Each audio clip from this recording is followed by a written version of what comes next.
Bueno, ahora sí, buenos días a todos. Vamos a dar inicio al Ateneo Central de Pediatría del día de hoy, que se denomina Alergias Alimentarias y Microbiota, una historia que comienza en el parto o antes. Como siempre, recordamos las reglas de convivencia. Todos los micrófonos de los participantes deben estar silenciados. Sugerimos utilizar el chat para hacer preguntas, comentarios o sugerencias, y al final de la presentación va a haber un espacio para que los expositores puedan responder a sus consultas. Como el material es grabado y subido públicamente en YouTube, recordamos por favor respetar la privacidad de los pacientes a presentar, evitando dar datos personales. Vamos a presentar un caso clínico de un paciente de 1 año de edad que consulta a la guardia por angioedema bipalpebral y eritema en cara, inmediatos a la ingesta de pasta de maní y luego un vómito. Le administraron corticoides y antihistamínicos con muy buena respuesta y permaneció en observación, y posteriormente se fue de alta con control por especialista en alergia a las 24 horas. En el consultorio de alergias alimentarias se recaban datos de que es un recién nacido de término, con peso adecuado para la edad gestacional, nacido por cesárea, es la primera hija y se alimenta por pecho exclusivo. Tiene antecedentes de dermatitis atópica moderada y también antecedentes de haber presentado una reacción urticariana inmediata a la ingesta de queso y no le volvieron a dar lácteos, y en otra oportunidad pápulas periorales inmediatas a la ingesta de huevo. No es BOR y el padre tiene antecedentes de rinitis y asma. En el consultorio se solicitan test para detección de IgE específica, prick test e IgE específica en suero, que resulta positivo para leche, huevo y maní. Se contraindican estos alimentos en la dieta de la paciente, y la madre continuar con pecho y dieta general, y se dan pautas por eventual ingesta accidental para tratamiento de anafilaxia. La paciente continúa en seguimiento con el equipo de alergias alimentarias, va presentando descenso de IgE específica para huevo a los 2 años de vida, y se realiza test de provocación con buena tolerancia. A los 3 años de vida negativiza la IgE específica para leche y se realiza test de provocación también con buena tolerancia. Continúa evitando el maní. Cuando la paciente tenía 2 años, la madre queda embarazada y consulta al equipo para saber qué puede hacer durante el embarazo para evitar que su nuevo bebé tenga alergias. Se le indican probióticos y dieta variada general, y en lo posible que el nacimiento del bebé sea por parto y pecho materno, evitando dar antibióticos de manera innecesaria. Nace el hermanito, que es un recién nacido de término, también con peso adecuado, nació por parto y se alimenta por pecho materno exclusivo. Al mes de vida comienza con deposiciones con estrías sanguinolentas. Se indica dieta sin proteína de leche a la madre y continúa con probióticos tanto ella y el bebé. Le vamos a dar la palabra a la doctora Romina Meaudi, que es del Servicio de Gastroenterología Pediátrica. Bueno, hola a todos. Nada, vamos a comenzar este Ateneo. Para los que no nos conocen, ya estamos en el hospital hace un tiempito con el equipo, con Nati, con Claudio Parisi, con las nutricionistas. Estamos los lunes, los miércoles ahora también y los viernes. Así que cualquier paciente con estas características nos los pueden mandar al consultorio de alergias. Si querés la siguiente, pasá. Bueno, la idea es que yo les voy a hablar un poquito de microbiota, que está tan de moda, ya hace varios años se habla de microbiota.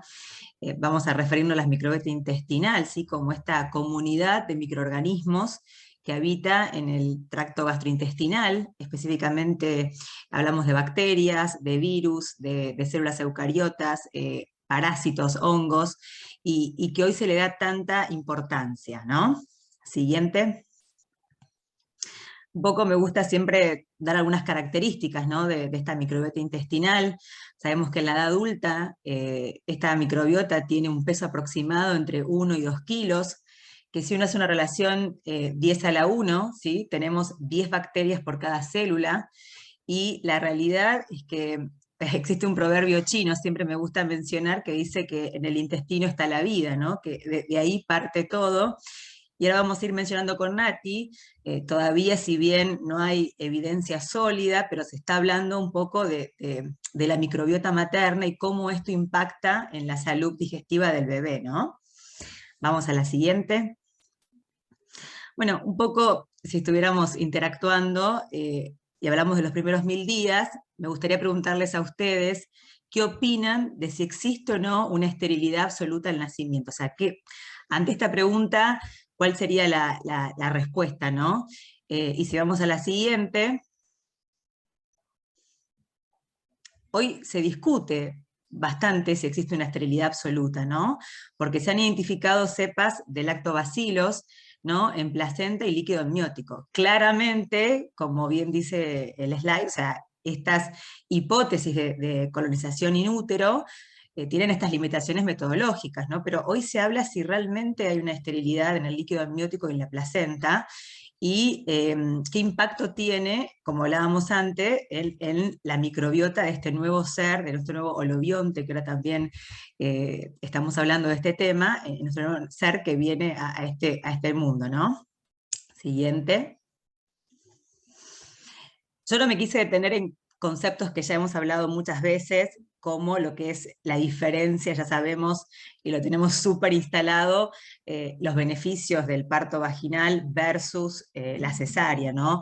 Sabemos que ese bebé que nace por parto vaginal se va a colonizar con lactobacilos, va a recibir la lactancia materna bifidobacterias, versus el bebé que nace por cesárea, que se coloniza con bacterias más patógenas, bacterias de la piel, y encima si a ese bebé le sumamos fórmula en una mucosa totalmente inmadura, ya estamos haciendo un cambio en esta microbiota, que como les decía es inmadura, es proinflamatoria. Entonces tratar de siempre estimular la lactancia y el parto vaginal. Sabemos que nosotros tenemos un alto índice de cesárea, más de las que quisiéramos, y la cesárea, yo muchas veces haciendo estudios de alergias en el hospital y viendo las historias clínicas, cuando uno interroga a las mamás, la cesárea termina siendo electiva, o sea, como una elección materna, y no debería ser que la madre elija la forma de nacimiento de su hijo. Sí, una indicación médica, obviamente, pero tratar de seguir estimulando la lactancia y el parto vaginal. Y en caso que no se pueda el parto por alguna razón, bueno, darle mucho estímulo a esa lactancia. Siguiente. Y este concepto me gustaría empezar a que vayamos metiéndonos en el tema, hablando de esta microbiota de la leche materna, ¿no? Y cómo llegan las bacterias a la leche humana. Vamos a la siguiente. Antiguamente, cuando uno hablaba de bacterias en la leche materna, hablaba en general de casos de mastitis, cuando la glándula estaba infectada, ¿no? Y hoy se sabe que mejorando, o sea, se sabe, digo, está como les dije anteriormente, o sea, se van haciendo estudios que mejorando la microbiota materna, ¿sí? Vía ruta enteromamaria, vía linfática, vía sanguínea, uno puede mejorar las bacterias de la leche humana y por ende que esa microbiota sea saludable para el bebé. Yo siempre digo en este aspecto que estaría bueno trabajar con los obstetras, ¿no? Porque todo parte desde ahí. Si uno empezara a darle también importancia a la alimentación durante el embarazo de la mamá, tenemos chances, por así decirlo, de prevenir algunas enfermedades. Todavía no es algo exacto, pero sabemos que ya hay varios estudios trabajando en probióticos, en alimentación durante este proceso de gestación. Entonces me parece importante que nos vayamos metiendo en este tema de que no solo empieza la microbiota en el momento del nacimiento, sino uno puede empezar a hacer modificaciones anteriormente. Siguiente. Bueno, acá yo les traje algunos estudios, pero hay un montón de estudios.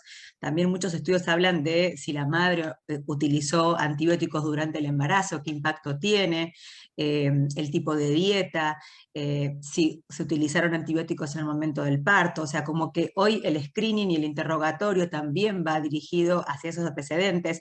Si hay antecedentes de enfermedades alérgicas, nosotros estamos haciendo un estudio de incidencia en el hospital.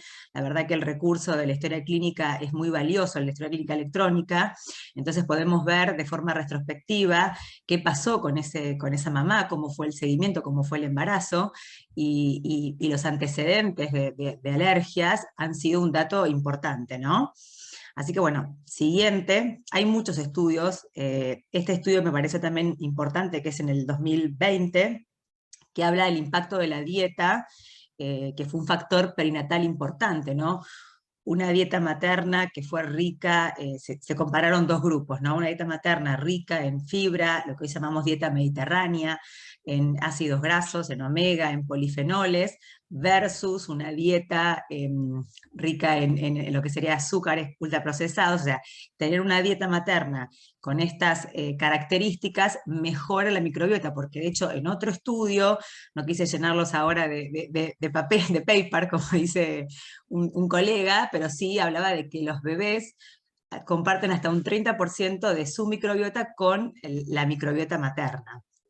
A ver, seguimos en la siguiente. Y después un poco como resumen de esta primera etapa, decirles que la suma del parto y la lactancia materna forman una microbiota bífido predominante, que es lo que estamos buscando tratar de mejorar. Siguiente. Bueno, esto puse en construcción porque claramente hay mucho todavía para trabajar. Si bien hay estudios, se están haciendo cada vez más, pero es un camino que estamos empezando a recorrer. Siguiente. Bueno, acá les puse otros estudios que hablan de la relación entre alergia alimentaria y microbiota, y en la siguiente, un breve comentario de que las personas, que estamos viendo igual con Nati, estamos todo el tiempo analizando estudios, las personas con alergia alimentaria tienen microbiomas intestinales distintos en comparación con niños sanos, ¿sí? Y que la disbiosis parecería, digo todo esto en potencial, que precede el desarrollo de la alergia alimentaria. En esta primera etapa, un poco para resumen de esto que estoy hablando, o sea, tratar de, como les decimos siempre, que el parto vaginal sea la principal motivación de esta madre, hacer un poco de hincapié en el antecedente de antibióticos sí, antibióticos no utilizar antibióticos, muchas veces en la edad pediátrica siempre decimos que el antibiótico es calma padres, porque uno sabe que ante la fiebre persistente, la mamá se siente más contenida con un antibiótico, pero tratar de frenar esto lo más que podamos, y en un futuro vamos a poder dar realmente respuestas del verdadero papel de la microbiota en muchas enfermedades. Como les dije, el parto y la lactancia siguen siendo la clave de la homeostasis intestinal para una microbiota saludable, y el uso racional de probióticos, que después vamos a hacer unos comentarios, en aquellos pacientes que por algunas razones no puedan ser amamantados, va a contribuir también a mejorar la salud de nuestra población. Bueno, esto es un primer pantallazo, y ahora le paso la palabra a Nati. Bueno, muchas gracias, Romina. Ahora le vamos a dar la palabra a la doctora Natalia Petris, del Servicio de Alergia Pediátrica. Hola, ¿cómo andan todos? Bueno, un poco quería empezar hablando sobre el aumento de la prevalencia de las alergias en los últimos 20 años, que fue un aumento muy drástico y que no se puede explicar solo por mutaciones genéticas en la línea germinal, sino que se vio que lo más probable es que como fue tan rápido el aumento de la prevalencia, sea más que nada por, digamos, por modificaciones epigenéticas en los genes, o alteraciones, o exposición, o falta de exposición del medio ambiente, o sea, interacción del medio ambiente con el sistema inmunológico. Una de las hipótesis, bueno, es la vitamina D, que es como inmunomoduladora. En este artículo del DUTUAC del 2016, muestra en este gráfico, que a mí me parece muy, muy lindo, cómo la vitamina D, que es inmunomoduladora, más la exposición temprana a alergenos alimentarios a través de la vía intestinal enteral, distinto a que si se expone tempranamente el paciente por tener eczemas, por ejemplo, al alergeno alimentario que puede estar en el medio ambiente. La alteración en el microbioma, se ve acá abajo, no sé si logran ver la cantidad de bacterias más diversas y más abundantes con respecto a cuando hay alergia, que es menos diversa la microbiota y menos abundantes. Todo este conjunto de factores puede hacer que un alergeno, en lugar de generar una respuesta tolerogénica, o sea, que haya una célula presentadora de antígenos, que a partir de un linfocito que sea virgen, desencadene un linfocito T regulador que libere citoquinas que son antiinflamatorias, como la interleuquina 10 o el transformicrofactor beta, haga esta célula presentadora de antígenos con un medio de citoquinas que sean proinflamatorias, por ejemplo, como son las alarminas, que es el TSLP, la interleuquina 33, la 25, que son todas de la inmunidad innata, lleven hacia una respuesta alérgica, o sea que se desarrolle un linfocito T, H2, o sea una respuesta TH2 que coopere con un B para fabricar IgE específica contra el alimento o contra el alergeno también, inclusive aeroalergenos. Entonces, en este gráfico me parecía muy lindo para ver todo lo que a nivel medioambiental puede interferir con el desarrollo de una respuesta inmune tolerogénica o con una respuesta inmune alergénica, por decirlo de alguna manera. Entonces, a partir de esto, hubo varias hipótesis de por qué podía estar aumentando tanto la alergia, y primero se vio que estaba, por ejemplo, la hipótesis de la higiene, que decían, bueno, como en las zonas urbanas había más alergia que en las zonas rurales, decían, bueno, en las zonas urbanas tenemos cloacas, tenemos menos exposición animales, o menos mascotas, más cesárea, menos cantidad de hijos. Todo esto hacía que los niños estuvieran expuestos a menos infecciones, y decían, bueno, puede ser que eso haga que se desarrolle más un fenotipo TH2, o sea, que el sistema inmunológico se desarrolle una respuesta como desbalanceada hacia este fenotipo inflamatorio que me va a desencadenar esta sensibilización.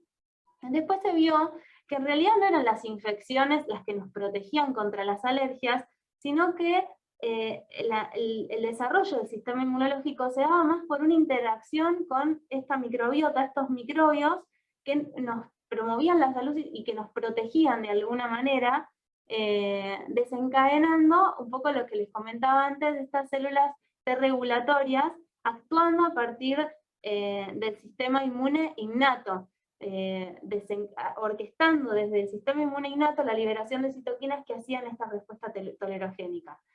Y ahora, actualmente, se ve más esta hipótesis de la biodiversidad, que en realidad son todos los microbios del entorno, no solo los que tenemos nosotros como un microbioma en el intestino, sino también todos los del entorno, inclusive las comunidades microbianas en la piel, en el sistema respiratorio, en todas las mucosas y barreras que contactan con el exterior, los que generan esta inmunomodulación que tiene consecuencias para la salud, y no solo para las alergias, sino también para todo lo que es autoinmune, autoinflamatorio. Entonces, lo que se pensó es que, bueno, ¿por qué no que la microbiota sea un blanco terapéutico, o un blanco para la prevención de todas estas enfermedades? O sea, si yo sé que en la primera infancia es crítica para el establecimiento del microbioma y para el desarrollo inmunológico, que el microbioma regula todas estas respuestas inmunes tanto innatas, adaptativas, y que son cruciales para la tolerancia inmunológica, y que hay microorganismos beneficiosos, que estos que hablaba Romy, del parto natural, de la lactancia, que me llevan a una eubiosis que se desarrolla menos alergia, ¿por qué no intervenir como un blanco para decir, bueno, si podemos modificar el microbioma, podemos hacer que el paciente no sea alérgico? Ojalá pudiera ser así, ¿no? Entonces, en esta revisión, que la verdad es que me pareció muy buena, porque habla del rol de los prebióticos y de los probióticos en la prevención no solo de las alergias alimentarias, sino también respiratorias, lo que nos muestra es un poco lo que yo les estaba comentando antes, el rol de todo el medio ambiente con respecto al microbioma y la inmunomodulación, en donde el medio ambiente con, por ejemplo, el parto, cesárea, el uso de antibióticos, la dieta rica en fibras, rica en omega 3, digamos, la exposición al sol, o sea, vitamina D, eso genera una inmunomodulación que me va a llevar a la eubiosis o a la disbiosis. Y en el caso de llevarme a la disbiosis, bueno, ¿por qué no poder intervenir con los prebióticos, los probióticos, los simbióticos? En realidad los prebióticos es como el sustrato, o sea, de lo que se van a alimentar estas bacterias, que en general los prebióticos se trata de imitar mucho a la leche materna, o sea, se usan fructooligosacáridos o galactooligosacáridos, que son bifidogénicos, o sea, que hacen que estos probióticos, que son las bifidobacterias, crezcan más. Y crezcan selectivamente, compitiendo contra los otros que son patógenos, o que desencadenan respuestas TH2, por decirlo de alguna manera. Probióticos también son los lactobacillus, por ejemplo, que también se usan, que también vieron que estaban en los bebés que habían nacido por parto normal, o que habían sido amamantados. Y por otro lado también aparecieron los posbióticos, que son los productos de fermentación de los probióticos, o sea, son todos los ácidos, el butirato, los ácidos grasos de cadena corta que liberan los probióticos y que son beneficiosos para esto, para el estado de salud de la barrera intestinal, para que desarrolle bien un microbioma bien variado, digamos, diverso, y que nos lleve a la eubiosis y a la salud y a la tolerancia inmunológica. Por otro lado, algo que no dije es que están los simbióticos, o sea que son prebióticos más probióticos. Entonces el sustrato, el alimento, que en este caso serían los oligosacáridos, y la propia bacteria, que es en general la bifidobacteria o el lactobacillus, que es lo que se usa en las fórmulas que usamos como alternativa para la lactancia, y también para los pacientes que son alérgicos a la leche y no pueden amamantar por alguna razón. Ahora, hasta acá todo muy lindo, pero bueno, lo que se vio es que la verdad es que la comparación entre todos estos estudios es muy difícil por la variabilidad en el diseño, por el método en que analizaban los microbiomas, por la selección de los pacientes, o sea, la ubicación geográfica. Pensemos en cómo varía la microbiota, inclusive varía a nivel personal, o sea, de la mañana a la noche una persona puede tener distinta microbiota. Es verdad que en los chicos varía más que en los adultos, pero esto hace que sea muy dificultosa el poder comparar estudios, el que sea extrapolable un estudio que se hace en otra región con respecto a Argentina, por ejemplo. Y también, fíjense, que cómo cambió todo esto con la cuarentena, lo hablé con muchos, con la pandemia, el hecho de que ya no estemos compartiendo un mate, un beso, estamos todos con barbijo. Pensemos cómo está todo nuestro microbioma a partir de esto. El Y alcohol. también lo que varía, por ejemplo, si yo tomo un antibiótico, o si yo voy a una plaza y, no sé, estoy con un perro, si tengo mascotas o no, cómo me alimento. Entonces, es muy difícil hacer este tipo de estudios por este tipo de variabilidad. Además, el problema es que, digamos, un poco lo que decía Romy, son 2 kilos de bichos. O sea, todos estos bióticos, nosotros estamos interfiriendo en uno. O sea, estamos diciendo, bueno, no sé, ponemos bifidobacterias, lactobacillus, pero hay miles y millones, y cada cepa no es extrapolable para otra cepa, en los estudios que se hacen, y cada cepa tiene una acción específica para cada patología. De hecho, no es lo mismo la alergia alimentaria que la dermatitis atópica, que la alergia respiratoria. En la dermatitis atópica sí se vio algo de evidencia para prevenir eczemas en niños de alto riesgo que usaban prebióticos, y evidencia moderada para el uso de probióticos en esta población, o sea, en niños con riesgo de tener dermatitis atópica. El resto de todos los estudios y las revisiones, la verdad es que la evidencia es muy escasa, o muy difícil de poder analizar. Entonces la verdad es que de este Ateneo tal vez quedan más preguntas que respuestas, o sea, porque la verdad es que como pediatras nos queda el pensar, bueno, ¿qué intervención yo puedo hacer para que mi paciente no desarrolle alergia, sabiendo que puede estar en riesgo, por ejemplo? ¿Qué puedo hacer yo?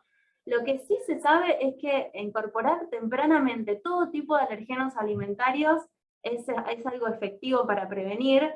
De hecho, se vio en el estudio LIP del 2015 con respecto al maní, con respecto al huevo. Con los otros alimentos tal vez no hay estudios tan claros, pero sí se sabe que no hay que retrasar la incorporación de alergenos alimentarios como se hacía antes. O sea, ya desde los 6 meses, dar huevo, maní en pasta o en harinas, o harina de almendra, frutos secos, pescado, ya desde los 6 meses.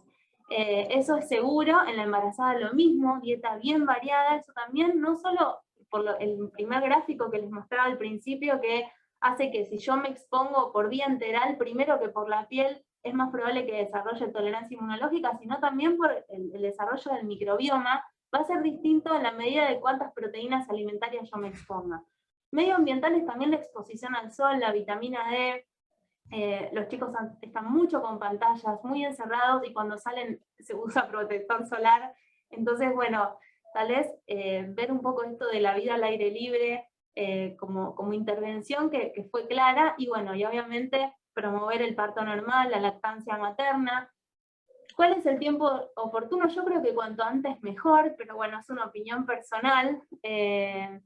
Y bueno, y la verdad es que en la medida que podamos corregir esta disbiosis, yo creo que es muy probable que tengamos más éxito.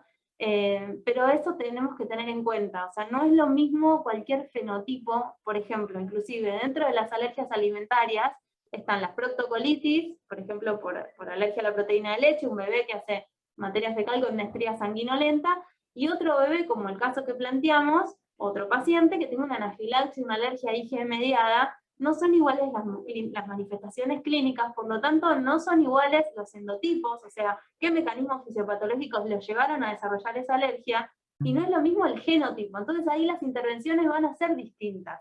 Esto es muy importante que nos pongamos a pensar cuando estamos adelante de cada paciente. A veces... Quiero hacer un comentario. Sí, pero tal vez con un mismo paciente... digamos, con una misma característica clínica, pero con distintas familias tomamos distintas actitudes terapéuticas, muchas veces nos pasa esto. Pero bueno, espero, espero dejarlos con muchas preguntas. Sí, no, yo quería comentarles también de evitar dietas innecesarias, un poco lo que decía Nati, durante el embarazo, que lo mencionamos anteriormente, o sea, no indicar una exclusión de un alimento porque el hermano tuvo alergia, sí una dieta variada, y también un poco de acompañar a la mamá. Ahora, si bien aumentó la alergia alimentaria por diversos factores, también se pone un poco de moda la alergia, y como decimos siempre en el consultorio, las redes sociales a veces son arma de doble filo, entonces tratar de contener a la mamá y no de esperar a ese bebé, que en general los bebés que tienen alergia a la leche de vaca, que uno sospecha, ¿no? Son bebés que crecen bien, que están amamantados, o sea, digo, si bien asusta, como decimos siempre, el pañal con estrías de sangre, no recurrir al primer recurso de sacarle todos los alimentos a esa mamá. Así que nada, ese era el comentario que quería hacer, y estamos abiertos a discutir el caso, a preguntas, los que nos quieran consultar. Yo les quería preguntar a los pediatras, no sé, que están por ahí, qué opinan de lo que dijo Nati, que sé que a veces genera ruido, de la introducción temprana de estos alimentos alergénicos, si ustedes lo hacen en su práctica diaria. Darle huevo a los 6 meses, maní, pasta de maní, frutos secos, pescado. No sé quién quiere. Si quieren, el que quiera responder puede levantar la mano y habilitar el micrófono.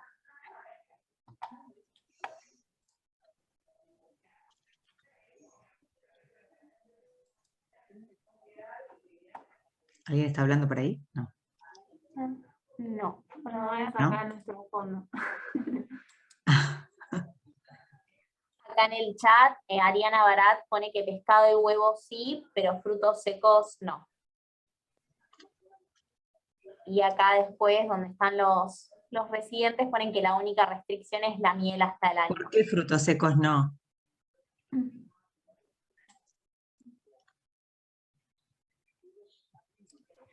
Sí, obvio, bueno, todo lo que es a nivel infectológico, obvio la miel, ni carne cruda, obvio, digamos, por el botulismo, por el azúcar. Por costumbre.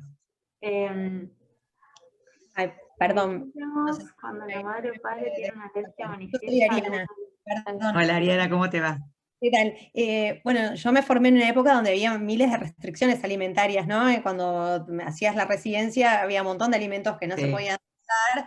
Es más, no se daba gluten, así que imagínate mis años.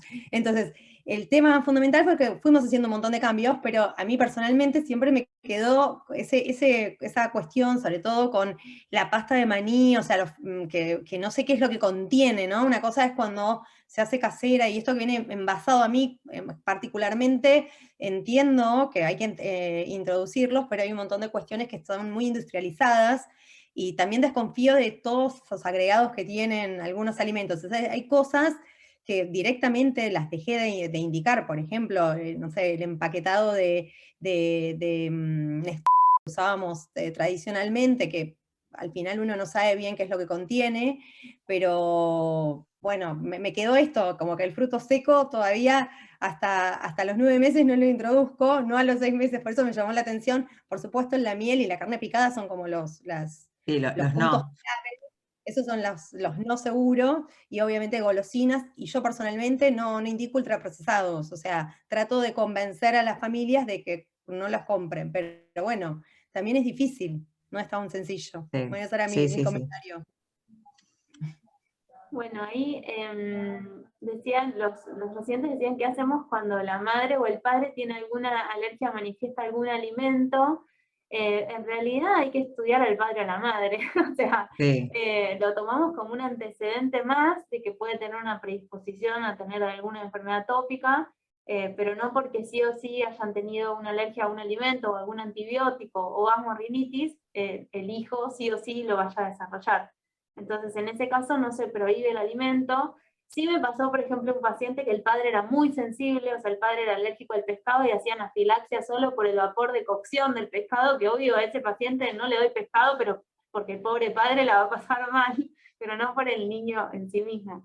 ¿Y después cómo chequear preguntaban, el sí, balance entre el protector solar y la exposición al sol?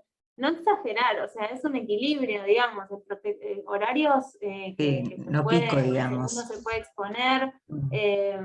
Digamos, me parece que vivimos, los chicos viven muy, muy encerrados en la actualidad y bueno, y es un poco sentido común, digamos, no Sí. salir al mediodía sin protector, un verano, pero tampoco estar poniéndole protector en invierno cuando salen a las 4 de la tarde a la plaza, o sea, me parece, o 5 de la tarde, me parece como bueno, ¿no? Digamos, en lo que es la evidencia científica no dice cuánto exposición solar hay que tener, pero bueno, en eso tenemos que usar un poco sentido común. Y después Ahí lo que preguntaban dice... o sea, si Ujú. bien la indicación principal es para cólicos, hoy contar con Reuteri ya en el país, la verdad que para mí es un avance, como hablaba Nati, o sea, cada probiótico eh, es una cepa específica en un entorno determinado, ¿no? Y tiene una indicación específica. La realidad es que no tenemos, más allá de probióticos para diarrea aguda, digamos, probióticos en las leches maternas, en las leches, perdón, que somos de reemplazo, hoy contar es una herramienta más, quizá para evitar, como decíamos con Nati, ir directo a la dieta de exclusión. La mamá que siempre el cólico en la primera etapa es como lo más angustiante, para mí esa es una herramienta más que tenemos como pediatras. Sí, en realidad la utilidad, o sea, en lo personal, me parece que es algo más que, es algo que suma. Es algo que eh, suma, exacto. en la irritabilidad del lactante y antes de poner cualquier otro fármaco, es preferible, O IBP, o basta de claro, los o sea, IBP. IDP, digamos, Sí, o no sé, o factora G que se usaba antes, o exacto. paracetamol. O las eh, dietas. Muchas veces ya arrancábamos con las dietas o se indicaban las dietas de exclusión. Tal vez hace Tratar de, cronoterapia, la verdad es que no tenemos tanta evidencia como para indicarlo sistemáticamente a todos los lactantes con cólicos, pero a nivel diario, práctico, hay bebés que sí mejoran y bueno, y es una forma de sumar. ¿Con qué fuerza de evidencia podemos dar recomendaciones a las familias para prevenir alergias más allá del sentido común? Bueno, no, en realidad es que no es sentido común, en realidad hay no, evidencia hay científica evidencia. de no dar antibióticos innecesarios. Por ejemplo, esta mamá que nos preguntaba cómo prevenirla, en el caso clínico que presentamos, cómo prevenir alergias en su futuro bebé, fue una consulta que vino ella sola y hablamos un montón sobre esto, sobre el parto normal si era posible, sobre la lactancia si era posible, sobre el uso de antibióticos, sobre su dieta bien variada y que sea bien variada en el bebé a partir de los 6 meses.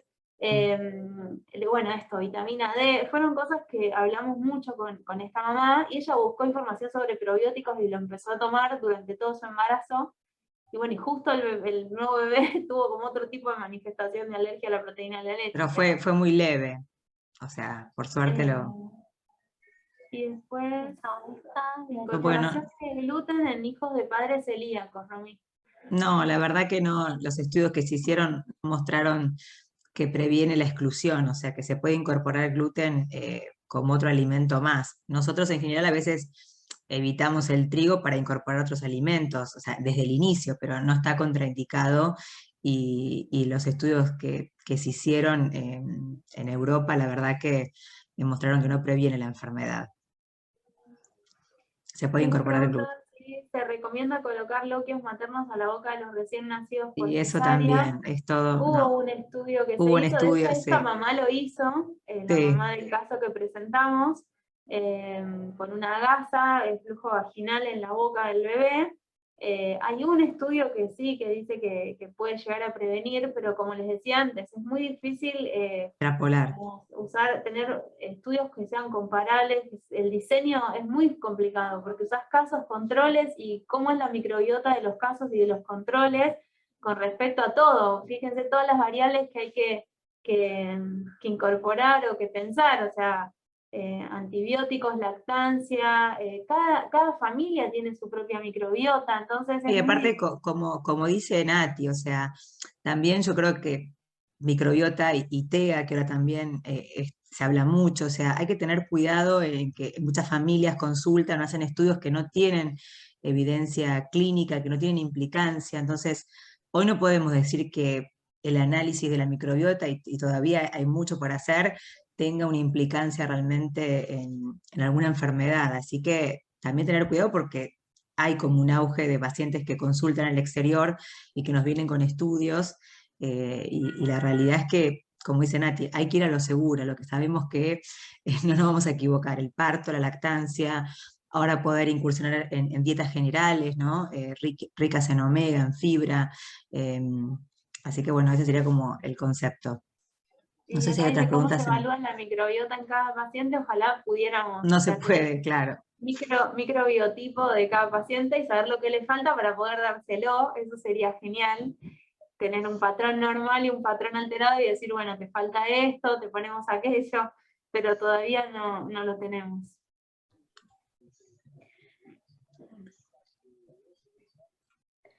Está presente acá en el Ateneo Paola Carrascal, que es médica del servicio de neonatología, y surgió una duda es que si, bueno, el servicio de neonatología interviene en consultas prenatales de este tipo. Hola, ¿cómo están? ¿Cómo va?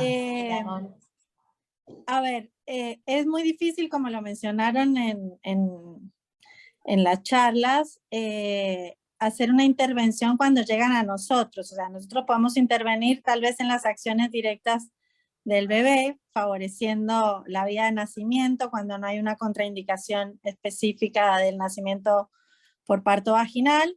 Y lo que empezamos a hacer desde hace ya varios años es empezar a hablar sobre las estrategias de alimentación con leche humana.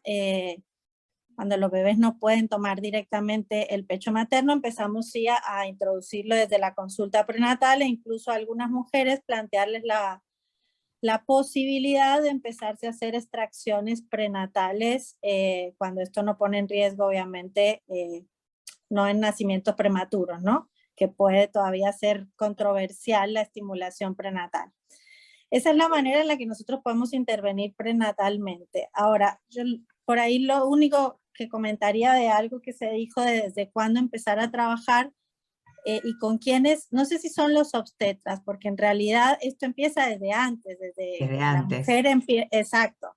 Incluso nosotros como pediatras, cuando empezamos a hablar de todo lo que es cuidados de la edad reproductiva, tendríamos que empezar a plantear este tipo de cosas, ¿no?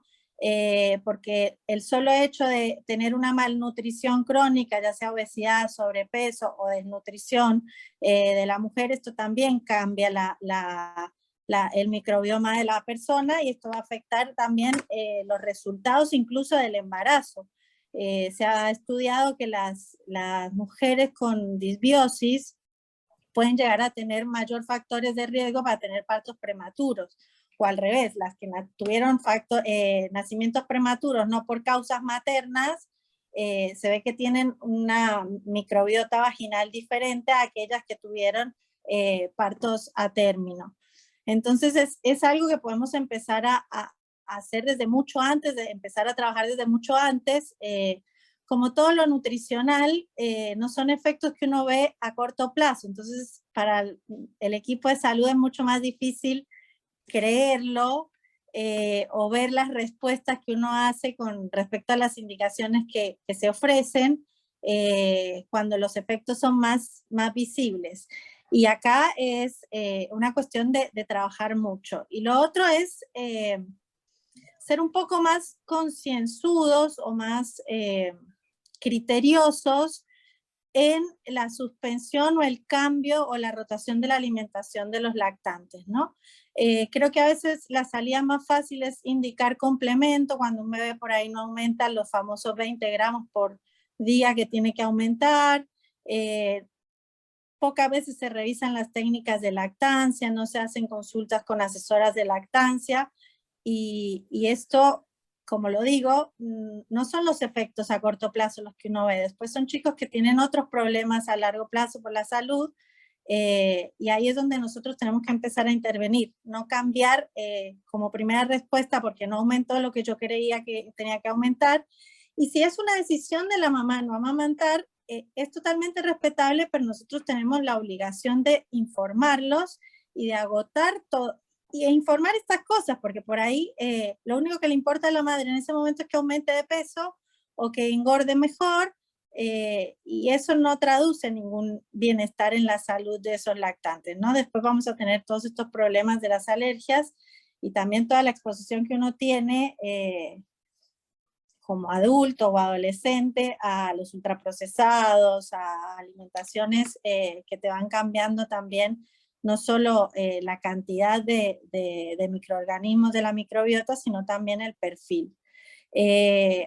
Agrego otra cosita del circuito enteromamario que también le aprendí al pecho, da señales hacia el bebé y toma las señales de la microbiota de la boca, y eso también genera otra respuesta a inmunoglobulinas en la leche humana que va a favorecer también una mejor microbiota. De hecho, en la neo, por ahí, que son los bebés que no se pueden prender al pecho directo, si bien la leche humana favorece un montón de tener una adecuada microbiota, se sabe que las mujeres que se extraen de forma artificial también tienen alteración de la microbiota local de la glándula mamaria. Entonces, son muchas cosas en las que podemos intervenir, a veces se puede un poco más, sobre todo en los chicos que están sanos, en los chicos que están enfermos cuesta un poco más porque es lo que podemos hacer, pero creo que la intervención comienza mucho antes del embarazo, incluso desde la infancia, que podemos ir cambiando o favoreciendo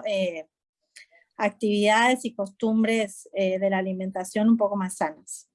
Paola, te hago una consulta. ¿Cómo vivieron ustedes la pandemia y la cesárea? ¿Cómo fue en la experiencia de ustedes? ¿Tuvieron más cesárea? ¿Cómo? No. El porcentaje de cesárea nuestro es alto. Es algo que hemos revisado mucho. Tenemos tal vez un sesgo bastante grande porque tenemos también muchos pacientes seguidos de alto riesgo. Pero no cambió mucho, lo que bajó mucho fue la natalidad, o sea, bajó un 30% fácil el nacimiento de los en el mundo, no solo nosotros. En el mundo. Eso sí cambió, pero en el porcentaje de cesárea, no, esto que vos comentabas, que es una elección de la madre, es algo que cada vez es más frecuente. Yo creo que es respetable porque hoy por hoy cada mujer tiene autonomía de hacer con su cuerpo lo que guste. Lo que sí creo es que hay que informarles. Exacto. Que es una decisión que no solo la impacta a ella, sino que impacta a su bebé, y que no es lo mismo nacer por cesárea que por parto vaginal, e informar sin culpas y sin juicios. No, tal cual. Me parece que ahí está, pero creo que es respetable, y al menos nosotros tratamos de pararnos desde ese lugar, ¿no? Tampoco de ser no sé, la crucifixión por la no teta, no, tratar de informar y ver los beneficios que tiene la leche humana. Y también ahora lo otro que surgió, que ahora me acordé, es el tema del banco de leche, que por ahí ha tomado mucho rol la donación de leche humana, y por ahí hay madres que vienen con la intención de recibir donaciones de leche del banco, pero que la leche de banco justamente pierde todos estos beneficios relacionados a la microbiota por la pasteurización. Entonces, se ganan algunos beneficios, por ejemplo, en los prematuros, pero no relacionados con el microbioma. Bien. Hola, Pau. Gracias, Paola. Acá quedaron otras preguntas en el chat que si quieren utilizamos estos 9 minutos que nos quedan para poder responderlas. Una es si se sigue utilizando la indicanuria para evaluar la disbacteriosis. No tiene indicación. La otra pregunta es si el desbalance en la microbiota pareciera estar asociado a varios factores de riesgo, no lactancia, mal uso de antibióticos, ultraprocesados, etc. ¿Cómo establecer causalidad y diferenciarlo de ser confundidores? Es una pregunta que no tiene mucha respuesta. Sí. O sea, hay montones de estudios hechos que si querés yo les puedo pasar esa revisión que mostré en mi presentación. Y hay estudios bien claritos, tanto in vitro como in vivo, que muestran, que intentan evaluar, por ejemplo, sobre todo en poblaciones, en real life hay muchas cosas, de decir, bueno, estudios en poblaciones que eran, ahora no me acuerdo qué tipo de comunidad era, tipo una comunidad Amish que tenía la misma genética que otra comunidad que vivía en una zona urbana, y se las comparaba, la flora, la microbiota de cada una de esas comunidades, se veía como en esa comunidad Amish no eran unos muy similares, que no usaban ultraprocesados, que hacían todo ellos, que vivían con animales y demás, la microbiota era totalmente distinta y la prevalencia de alergia era totalmente distinta. Después, con respecto a la vitamina D, se ve que todas las poblaciones que viven más cerca del Ecuador muchas veces tienen menos alergias. Digamos, hay un montón de estudios, o pacientes que nacen en verano tienen menos alergias que los que nacen en invierno. También están los confundidores de los paros virales, las infecciones, pero hay muchísimos estudios al respecto, y de que intentan evaluar cada uno de esos factores por separado: cesárea, antibiótico no, sí, vitamina D sí, no. Pero bueno, la verdad es que es muy difícil tu pregunta, pero sí se sabe que son factores que pueden llevar a la disbiosis y a alteraciones en la parte inmunológica, y sobre todo en la adquisición de tolerancia. La morbilidad en la madre y en el bebé en la cesárea versus parto natural. ¿Qué madre y qué bebé, no? Claro, es lo que hablaba un poco Paola, hay que ver cada caso puntual. Sí, la verdad es que siempre intentar optar por parto normal si no lo tiene y también, como decía Paola, dar toda la información y que la madre cuente con todas las herramientas, no ser tendenciosos hacia un lado y hacia el otro, o sea, brindar la información de la mejor manera objetiva. Y como dice Paola, entiendo que en el hospital hay mucho embarazo de alto riesgo, y por eso muchas veces la cesárea termina siendo la primera elección, ¿no? Porcentaje, perdón, exacto, no lo tengo en la cabeza, pero los outcomes son peores tanto para la madre como para el recién nacido del nacimiento por cesárea, empezando desde la transición al nacimiento. O sea, tenés un aumento en el riesgo de terminar internado en la neo por trastornos adaptativos versus un parto vaginal. Obviamente un parto vaginal controlado, monitorizado, o sea... Exacto, tampoco el otro extremo. Exacto, no traslademos al parto no controlado. O sea, estamos hablando de cuidados estándares recomendados hoy por hoy con la evidencia que hay. Lo otro también es que justamente los partos por cesárea se asocian a una menor tasa de lactancia materna.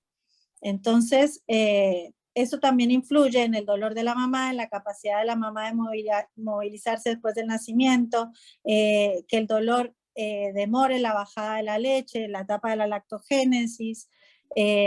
Son muchos factores que entiendo que son difíciles, por lo que preguntaban de los confundidores, de determinar cuál pesa más para qué cosa, porque son multifactoriales las incidencias sobre el microbioma, entonces no puedes descartar todo el resto, pero sí la tendencia de todos los estudios es a mostrar que todo esto impacta en el microbioma en general de la población.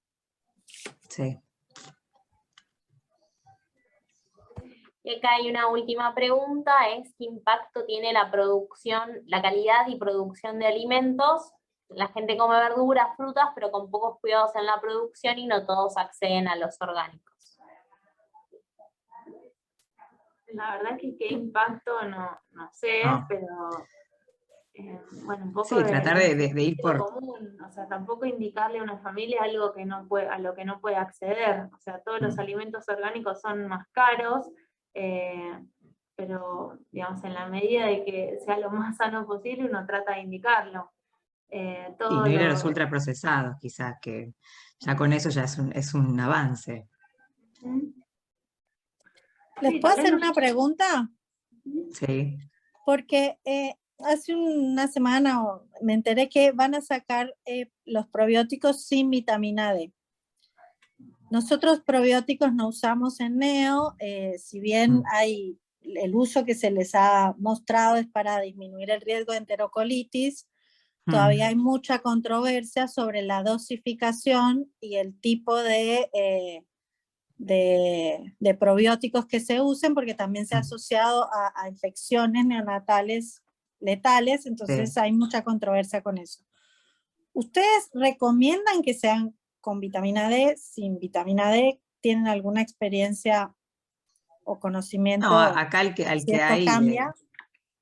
no, acá el que hay en Argentina es con vitamina D, sé que iban a traer el otro, pero no, experiencia más de lo que hemos hablado, no. Lo ideal es, como decía Nati, siempre la sumatoria de la vitamina D es buena, pero están las dos opciones. En otros países tenemos varias más opciones digo, pero acá solamente por ahora tenemos esta. No sé, Nati, si vos querés dar un comentario. No, hay pacientes que ya vienen con Que ya ADC, vienen.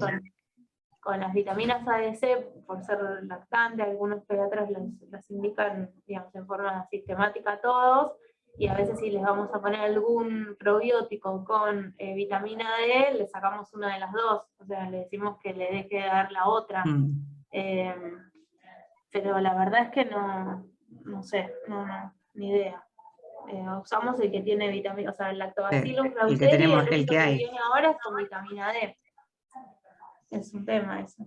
Igual creo que está Peto por ahí, no sé si está, creo que no está contraindicado porque la dosis que tiene es muy baja de vitamina D. No sé si algún endocrino quiere contestar, pero sé que la dosis es baja, ¿se puede usar en simultáneo o hay que suspender uno u otro? No, disculpen, la verdad que no tengo opinión formada ni conocimiento respecto de estas acciones extra óseas de la vitamina D tan en boga actualmente. La verdad que no sé ni cuánta vitamina D tiene la preparación esa que ustedes cuentan, así que no puedo decir nada. Digamos, 10 microgramos. la RDA, seguimos usando la misma RDA de vitamina D recomendada para chicos de esta edad. ¿No? Eso no lo hemos modificado. 200 unidades por día para chicos menores de un año. Habría que rechecarlo, pero yo creo que no supera, me parece. Bueno, no sé si alguien más tiene algún comentario o pregunta.